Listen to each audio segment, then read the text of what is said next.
નમસ્કાર દોસ્તો, વિડીયોમાં ફરી એક વખત તમારું સ્વાગત છે। આજે 7 તારીખ 7 જાન્યુઆરીના દિવસે નેત્રંગમાં જે રીતે આમ આદમી પાર્ટીની જે મોટી ભવ્ય સભા યોજાઈ હતી, એ સભાની અંદર ચૈતર વસાવાના સમર્થનમાં અરવિંદ કેજરીવાલ અને ભગવત માન પણ પધાર્યા હતા।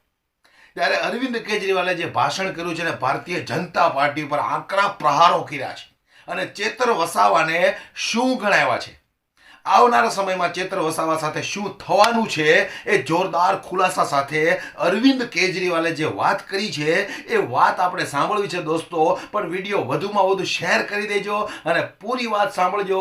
તમને પણ આમ એકદમ એમ થઈ જશે કે ખરેખર અરવિંદ કેજરીવાલે જે વાત કરી છે એ વાત 100% સત્ય છે। ત્યારે ચૈતર વસાવાના સમર્થનમાં અરવિંદ કેજરીવાલ શું બોલ્યા છે, આવો આપણે સાંભળીએ। हम अपना सारा कामकाज छोड़ के आज आप लोगों से मिलने आए हैं और कल हम जेल में चैतर वसावा से मिलने के लिए जाएंगे।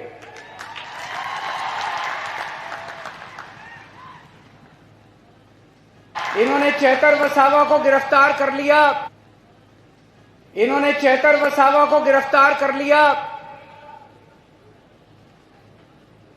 आपके बेटे को गिरफ्तार कर लिया,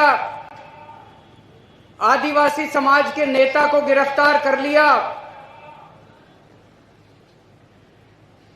चैतर वसावा हमारे छोटे भाई जैसा है। आम आदमी पार्टी हमारा एक परिवार है और चैतर वसावा हमारा छोटा भाई है। लेकिन सबसे ज्यादा दुख की बात मुझे इस बात से हुई कि चैतर वसावा की धर्मपत्नी को भी इन्होंने गिरफ्तार कर लिया, शकुंतला बेन को भी इन्होंने गिरफ्तार कर लिया। शकुंतला बेन चैतर वसावा की धर्मपत्नी है, लेकिन वो हमारे समाज की बहू है। इन्होंने हमारे समाज की बहू को भी गिरफ्तार कर लिया। ये पूरे आदिवासी समाज के लिए अपमान की बात है। मैं आपसे पूछना चाहता हूं, इस अपमान का बदला लोगे कि नहीं लोगे? पुराने जमाने में हमने देखा डाकू हुआ करते थे। उन डाकुओं का भी ईमान धर्म होता था। किसी गांव में डाका मारने जाते थे, उस गांव की बहू बेटियों को नहीं छेड़ते थे। ये बीजेपी वाले तो डाकुओं से भी बदतर हैं। इन्होंने हमारी बहू को भी गिरफ्तार कर लिया। इन्होंने पूरे आदिवासी समाज का अपमान किया है। चुप तो नहीं बैठोगे, बदला लेना है। चैतर वसावा आदिवासी समाज का एक उभरता हुआ युवा नेता है। बीजेपी उसको कुचलना चाहती है। बीजेपी पूरे आदिवासी समाज को संदेश देना चाहती है कि अगर किसी युवा ने आंख उठा के देखी, अगर किसी युवा ने दोबारा उठा के देखा, तो उसको भी हम कुचल देंगे। इस बारे में चुप नहीं बैठना। अगर हम चुप बैठ गए तो बीजेपी के हौसले बुलंद हो जाएंगे। बीजेपी को डर लगता है कि अगर चैतर वसावा आगे बढ़ गया तो ये आदिवासियों के हक की बात करने लगेगा, आदिवासियों को हक दिलाना चालू करेगा। ये जितनी बातें अभी वर्षा बहन ने पढ़ के सुनाई, जो उन्होंने चिट्ठी में लिखी है चैतर वसावा ने, जितनी बातें लिखी है, स्कूल की बात लिखी है, अस्पताल की बात लिखी है, जल जंगल जमीन की बात लिखी है, रोजगार की बात लिखी है, जमीन हड़पने की बात लिखी है, फॉरेस्ट डिपार्टमेंट की बात लिखी है। 30 साल से बीजेपी का राज है। बीजेपी ने अभी तक क्यों नहीं किया? अगर बीजेपी कर देती तो आदिवासी समाज को चैतर वसावा की जरूरत नहीं थी। बीजेपी ने नहीं किया, इसी से चैतर वसावा को इनके लिए आवाज उठानी पड़ी। दोस्तों, बीजेपी आदिवासी समाज के खिलाफ है। बीजेपी आदिवासी समाज से नफरत करती है। बीजेपी आदिवासी समाज से शुरू से उनके खिलाफ है। मैं आपसे पूछना चाहता हूं, 30 साल से बीजेपी का राज है गुजरात में। आज यहां इतने आदिवासी गांव से लोग आए हुए हैं, हजारों लाखों लोग आए हुए हैं। 30 साल में बीजेपी ने आपके गांव में कुछ किया? कोई सड़क बनवाई, कोई स्कूल बनवाया, कोई अस्पताल बनवाया, किसी को नौकरी दी? कुछ नहीं किया बीजेपी ने 30 साल के अंदर, कुछ नहीं किया। और 30 साल वोट दे दो बीजेपी को, कुछ नहीं करने वाली, बेड़ा गर्क कर देगी आदिवासी समाज का ये बीजेपी। चेतर वसावा का क्या कसूर है?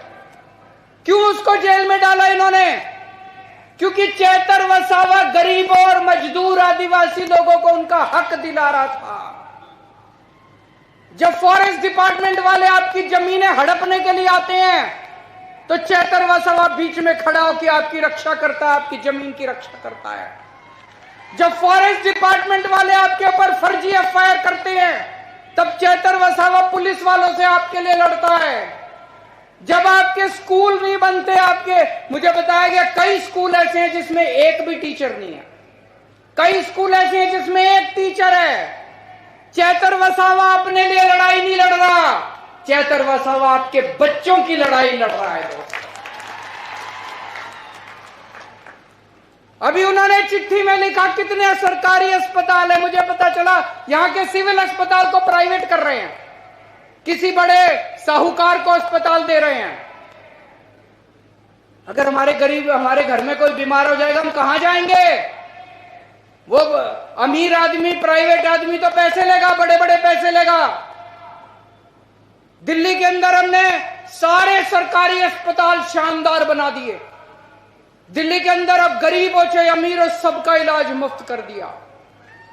यही गुजरात में होना चाहिए कि नहीं होना चाहिए?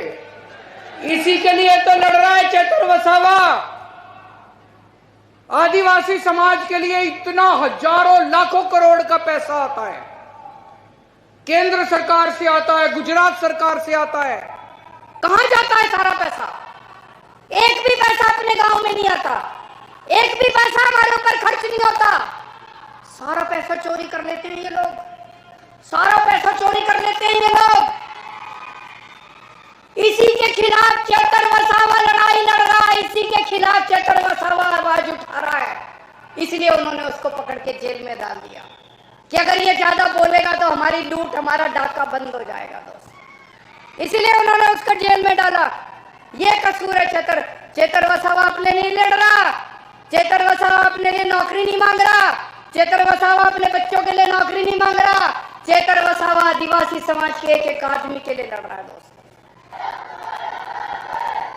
मुझे उम्मीद है कि जब तक चुनाव होंगे चेतर भाई बाहर आ जाएंगे। हमने उन्हें बाहर लाने के लिए बड़े बड़े, देश के जो सबसे बड़े वकील हैं, देश के जो सबसे महंगे वकील हैं, बड़े से बड़े वकील आम आदमी पार्टी ने चेतर भाई और शकुंतला बहन के लिए किए हैं। मेरे ख्याल से 20 तारीख को शकुंतला बहन की बेल एप्लीकेशन सुप्रीम कोर्ट में लगी है। मैं भगवान से प्रार्थना करता हूं कि 20 तारीख को शकुंतला बहन को बेल मिल जानी चाहिए। उसके बाद हम जल्दी से जल्दी कोशिश करके चेतर भाई को भी बाहर निकालने की कोशिश करेंगे। लेकिन अगर इन्होंने षड्यंत्र रच के चेतर भाई को लोकसभा चुनाव के पहले बाहर नहीं आने दिया तो उनको जिताने की आपकी जिम्मेदारी है। चुनाव आपको लड़ना पड़ेगा, लड़ोगे? चेतर भाई की फोटो लेके घर घर जाना पड़ेगा, लड़ोगे? बीजेपी की यहां से जमानत जब्त होनी चाहिए, लड़ोगे? ये चुनाव आपको लड़ना पड़ेगा। ये चुनाव आप चेतर भाई के लिए नहीं लड़ रहे, ये आप अपने परिवार के लिए, अपने भविष्य के लिए, अपने समाज के भविष्य के लिए चुनाव लड़ रहे हो। तो चाहे वो जेल में रहें, चाहे वो बाहर रहें, हमें चेतर भाई को दिल्ली में लोकसभा में भेजना है।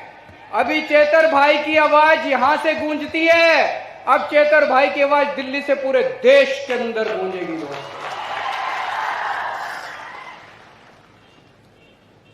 कल हम जाएंगे चेतर भाई से मिलने के लिए और मैं पूरी उम्मीद करता हूं वो जल्द से जल्द बाहर आएंगे। और बीजेपी के उल्टी गिनती शुरू हो चुकी है। कहते हैं ना, जब पाप का घड़ा भर जाता है, गीता में भी लिखा है कि जब पाप का घड़ा भर जाता है तो फिर ऊपर वाला अपनी झाड़ू चलाता है। ऊपर वाले ने झाड़ू चलानी शुरू कर दी है। लास्ट में मैं एक नारा बोलूंगा, एक नारा लगाएंगे। मैं बोलूंगा जेल के ताले टूटेंगे, आप बोलना चेतर वसावा छूटेंगे। जेल के ताले टूटेंगे, जेल के ताले टूटेंगे, जेल के ताले टूटेंगे। સાંભળ્યું ને? તો આ છે ચેતર વસાવા, એક સિંહ છે આદિવાસી સમાજ માટે. એટલે આવનારા દિવસોમાં ચેતર વસાવા જેલના તાળાઓ તોડીને પણ બહાર નીકળશે, મજબૂર થશે સરકાર ચેતર વસાવાને છોડવા માટે. ત્યારે લોકસભાની ચૂંટણી લડવા માટે ચેતર વસાવા તૈયાર છે. ભરૂચ જિલ્લાની સીટ ઉપરથી ચેતર વસાવા લોકસભાની ચૂંટણી પણ લડવાના છે. તમામ ખુલાસા સાથે અરવિંદ કેજરીવાલે જે જબરજસ્ત ભાષણ કર્યું છે દોસ્તો, પસંદ આવ્યું હોય તો શેર કરી દેજો અને લાઈક કરવાનું ભૂલશો નહીં.